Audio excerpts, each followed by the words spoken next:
My son demanded I pay his rent forever because parents should support their kids no matter what. When I refused, he quit his job and sneered, "You have no choice now." My husband looked at me as I shut off his bank transfers and said, "Then let's see how you like supporting yourself." So, I guess this is where my patience finally hit a wall. I'm a 55-year-old woman, a retired middle school teacher. My husband's 58, still doing part-time accounting gigs because he likes keeping busy. We live in a suburb outside of Atlanta, quiet, comfortable, not rich, not struggling. We worked hard, lived simply, and put our only child, our son, through college with no debt. We thought we did everything right. We thought we raised him to be responsible. Thought he'd understand hard work and respect. He never went without anything growing up. But we didn't spoil him with junk or brand names. We taught him how to cook, how to do laundry, how to make a budget. We thought we were preparing him for the world. He's 28 now, and he's an adult in years only. For the past 5 years, he's bounced from one job to another. Retail, marketing assistant, warehouse, even a short-lived social media startup. Nothing stuck. He always had a reason. Boss was a jerk. Commute was too far. Pay was too low. Not my passion. Okay. We didn't pressure him. Everyone's timeline is different, we told ourselves. But then he moved into a high-rise apartment in Midtown. Not a dump, either. A place with valet parking, a gym, rooftop lounge. Rent was $2,000 a month. We asked how he could afford that. He shrugged and said, "I got it covered." Except he didn't. A month later, he called asking if we could help with rent. Just this once. We sent him the money. Another month, same story. Then it turned into, "Can you just cover it and I'll pay you back later?" We let it slide for 6 months. $12,000 out of our retirement. Then came the talk. I told him we couldn't keep paying his rent. We had our own lives, our own bills. We weren't rich. He got angry. Told us we were abandoning him. Told me, parents should support their kids no matter what. It's your job. That hit a nerve. I stayed calm. I told him again, "We've done our job. It's your turn now." That's when he pulled his little power move. He quit his job. No warning. Just called one day and said, "I'm not working anymore. So unless you want me living on the street, you better keep paying. You have no choice now." I stared at my phone for a full minute. Then I walked into the kitchen, sat down, and told my husband everything. My husband didn't say much. He nodded. Then he got up, walked into his office, logged into the bank, and shut off the monthly auto transfer we had set up to his account. That was it. An hour later, my son called again. He was smug. "You sent the rent yet?" I said, "No." Silence. "You can't just leave me hanging like this." "What the hell am I supposed to do?" I said, "Figure it out. Like everyone else does." He lost it. Full tantrum. Swearing, yelling, saying I was cold, heartless, a terrible mom.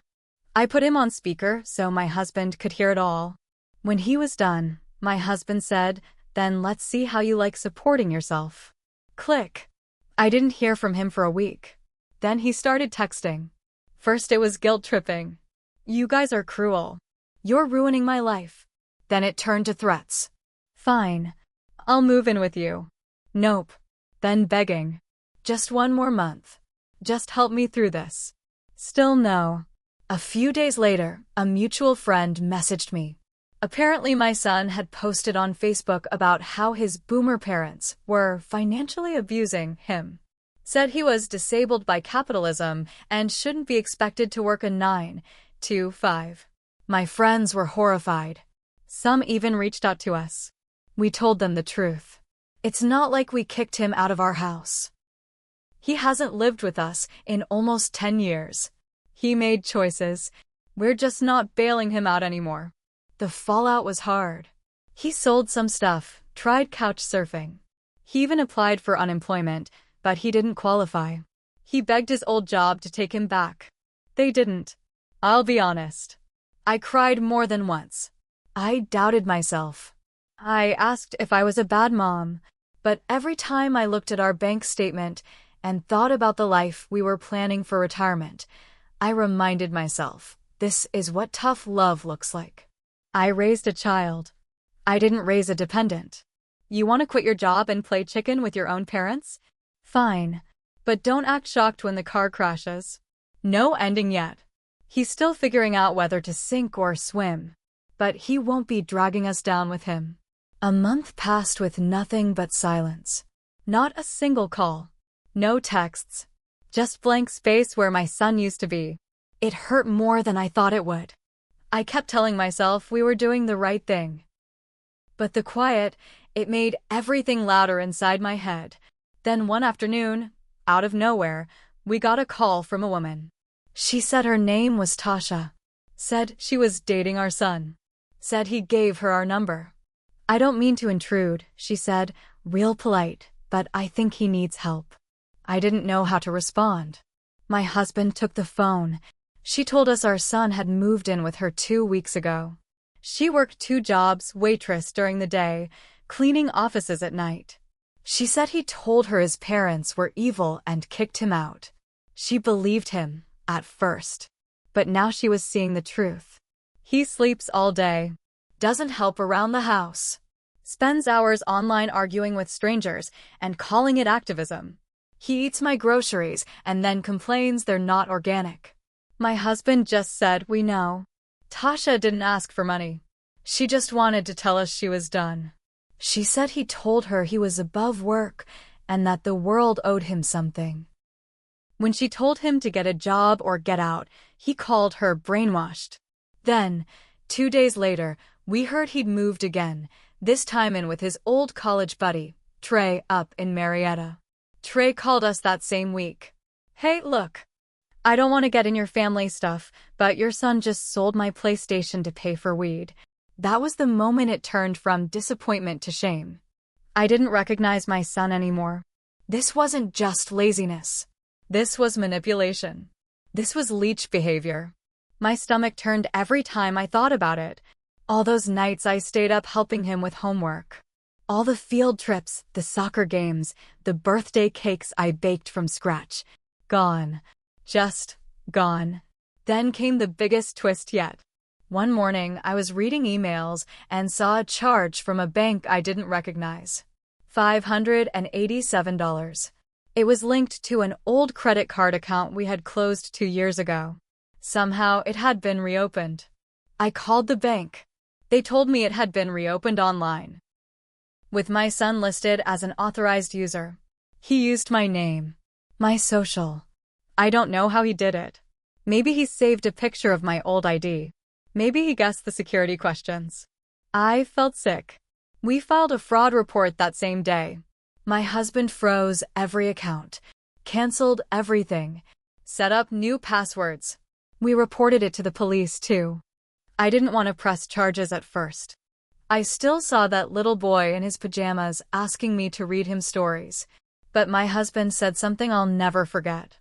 He's not that boy anymore. That boy respected you. So we filed the report. A week later, my son showed up at our house.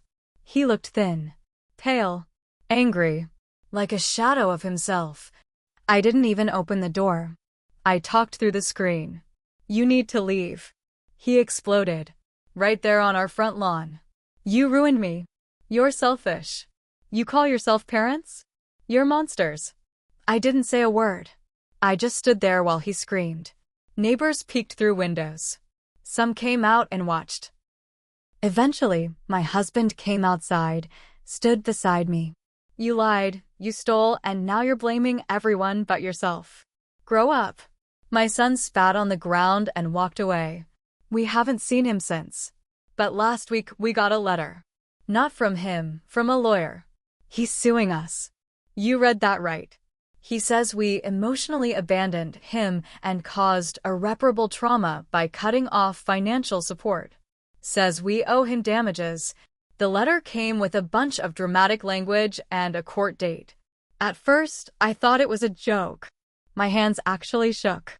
I laughed, then cried, then got mad. But my husband didn't flinch.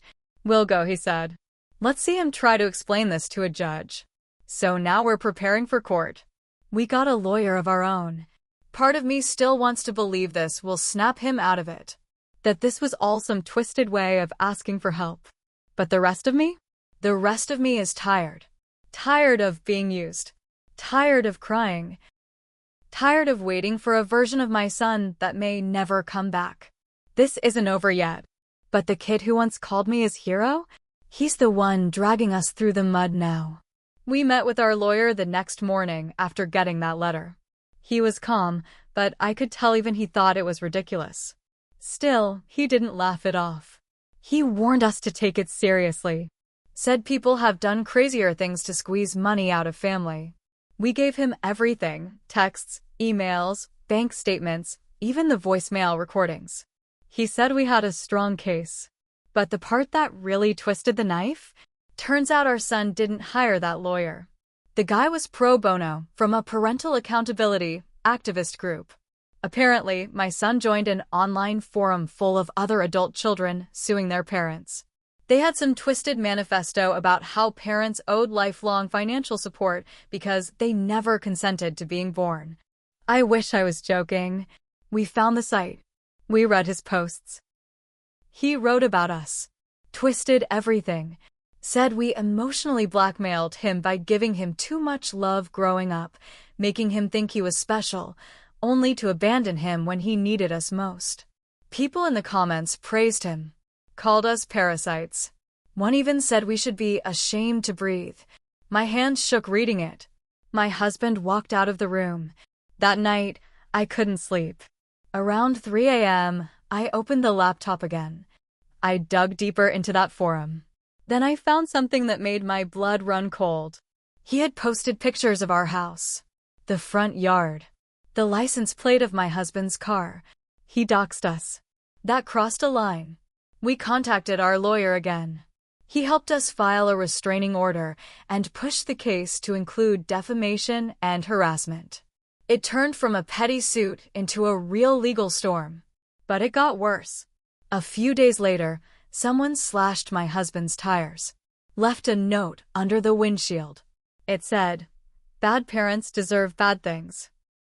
That same week, 2 strangers showed up at our front door with cameras, trying to ask why we were being sued by our own child.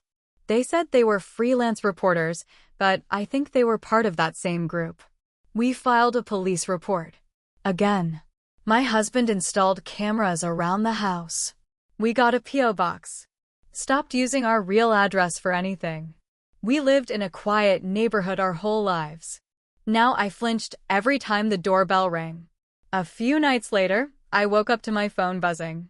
A text from an unknown number. It was a picture. My son, sitting on the floor of what looked like a bus station. Next to him was a cardboard sign. "My parents cut me off after 28 years. I have nothing." There was a Venmo link underneath it. I didn't reply. I'd blocked the number. Then he started texting my sister, my brother, his godmother, people we hadn't spoken to in years. He told them we kicked him out, left him homeless, stole money from him. He said we were rich and hiding it. Some of them actually believed him. One of them even called and said, "He's your son. How can you be so cold?" That one hurt. Then my sister called. She said he'd shown up at her place, begging to stay. She let him in. Gave him a hot meal. Let him shower. The next morning, her jewelry box was empty. He pawned her grandmother's necklace. That's when she finally believed me. I wanted to scream. I wanted to rip up every baby photo I ever saved. But I didn't. Instead, I collected everything. Every voicemail, every screenshot, every text from family he tried to manipulate. We gave them all to our lawyer. But here's where it really hit me. I got a call from his old high school teacher. A man I hadn't spoken to in years. He told me my son had messaged him on Facebook, asking for money. He said he was raising awareness about parental neglect and that his teacher should help the cause. That teacher? He said no. Then he said something that stuck with me. He was always a sweet kid, but he hated hearing no. I think he got too used to getting yes everywhere else. It sat heavy with me. We hadn't spoiled him with toys, no. But maybe we spoiled him with safety. With rescue. Every time he failed, we fixed it. Every fall, we were there with a net. Maybe he stopped learning how to land on his feet because we never let him feel the ground. I don't say that to blame myself. But it made something in me click. This isn't just about one spoiled son and two tired parents. This is about what happens when love turns into dependence. When help turns into habit. He's not just mad that we cut him off. He's mad that we grew a spine. Now we're 3 weeks from the court date. We haven't heard from him again. But last night, someone keyed the word liars into the side of my husband's truck. So I'm sitting here typing all this out because I need to get it out. I'm not just scared for what the judge will say. I'm scared of what my son will do when he hears it. The court date came fast. Too fast. We walked into the courthouse with folders, a USB drive, and a pit in my stomach. I hadn't seen my son in months. I wasn't sure I wanted to. But there he was, sitting across the room, wearing a wrinkled suit and a smirk. He didn't look scared. He looked smug. His lawyer showed up late, some skinny guy in a faded tie who looked like he worked out of a basement. I overheard him saying something about setting a precedent and taking down the toxic family model. It was like a joke that never got funny. The judge was a no-nonsense woman in her 60s. I liked her the second she opened her mouth. When it was our turn, our lawyer laid it all out. The money we gave, the texts where he demanded more, the threats, the unauthorized credit card, the vandalism, the social media harassment, the false posts, the doxing, the theft from my sister. It was like peeling back years of a rotting onion. Then came his turn. My son stood up, hands shaking, and called us narcissists. Said we emotionally tortured him. Said we owed him for therapy, housing, food, and years of unrealistic expectations. He cried. Not real sobs, just dry, dramatic tears, like he'd rehearsed it. The judge let him finish. Then she said, "Do you have any proof of these damages?" He didn't. Not one receipt. Not one doctor's note. Just screenshots of his own Reddit posts. She looked at him, dead calm, and said, "Son, being an adult is not optional. And your parents are not your bank." She dismissed his case in under 10 minutes. But it didn't end there. Before we could leave, the judge brought up the fraud report. The credit card in my name. The police report. The pawn shop receipts. The restraining order violation from when he keyed our car. Then she looked at me. "Ma'am, are you pressing charges?" I hesitated. For the first time in months, I really hesitated. But then I remembered that voicemail. The one where he said, "You better pray nothing happens to that pretty little house of yours." And I nodded. Yes, I am. He lost it. In front of everyone, in open court, he screamed. Called me a traitor. Said I was dead to him. The bailiff had to hold him back. People in the gallery gasped. My hands were cold but steady. He was arrested right there. We didn't celebrate.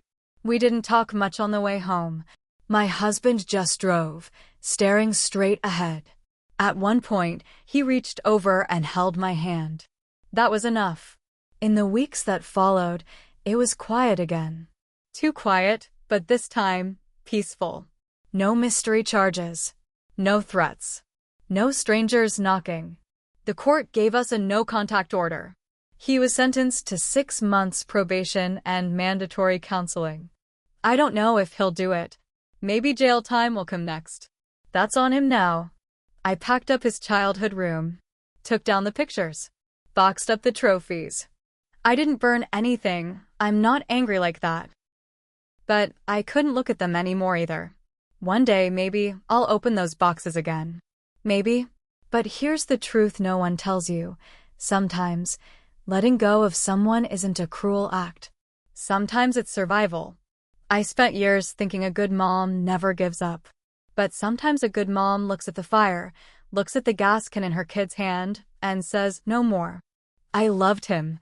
I still do. But love without boundaries becomes a leash. And I won't wear that leash anymore. He tried to drag us down, weaponize our kindness, twist our guilt into chains. But he forgot we had the scissors. So we cut him loose. And for the first time in years, we can breathe.